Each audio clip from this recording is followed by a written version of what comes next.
আজকে director guild নির্বাচনে যারা জয়ী হয়েছে তাদের সবাইকে আমি ভোট দেইনি। যারা পরাজিত হয়েছে তাদের কারো কারো ভোট দিয়েছি। এখন 501 জন ডিরেক্টর তাদের প্রতিনিধি নির্বাচন করছে। তার মধ্যে আমার কিছু কমন পড়েছে। আমি চাইছি আমার মতন করে লাইন আপ হোক, সেটা নির্মোহভাবেই চেয়েছি। যদি আমার খুব ঘনিষ্ঠ জনও হয়, সেই ক্ষেত্রে আমি যোগ্য লোকটাকে বিবেচনায় এনেছি। সবাই আসতে পারেনি, দু একজন মিস হয়েছে।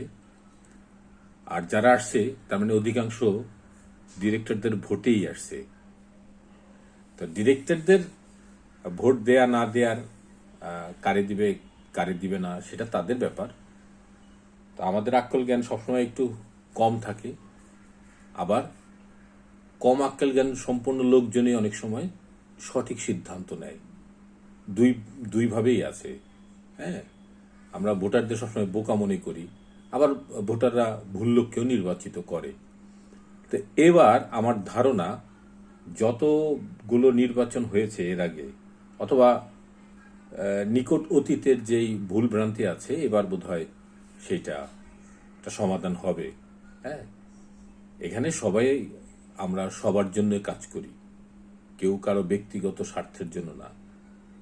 আশা করি এবার নির্বাচিত হয়েছেন শহীদুজ্জামান সেলিম সভাপতি, ফরিদুল হাসান সাধারণ সম্পাদক সহ আরো যারা নির্বাচিত হয়েছেন তাদের পাশে আছি। এর আগেও প্রয়োজনে তাদের সাথে কাজ করেছি, গত কমিটির সাথে। এবারও যে কোনো প্রয়োজনে আমার ধারণা সব সদস্যই এগিয়ে আসবে, কারণ আমাদের যে এই দুরবস্থা, অচলাবস্থা, এটা কাটানোর জন্য এখন সঠিক সময়।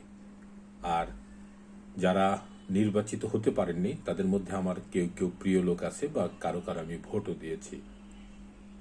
নিশ্চয়ই কেন নির্বাচিত হতে পারেননি তার একটা হিসাব আছে, ওই হিসাবগুলি আমরা আপনারা নিজের মতন করে করে নেবেন, এবং সামনের যেই ভবিষ্যৎ, সামনে যে আরো অপার সম্ভাবনা, সেই সম্ভাবনা কাজে লাগাবেন।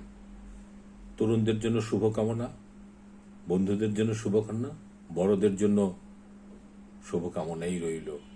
আশা করি আমরা সবাই মিলে দারুণ কিছু একটা করতে পারবো।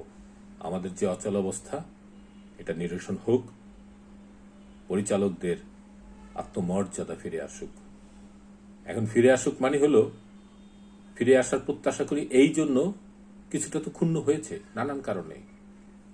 তো সেই প্রত্যাশাটা পুনরুদ্ধার হোক, এই গতিশীল নেতৃত্ব আমাদের সকলের মান সম্মান ইজ্জত বাঁচিয়ে দিক।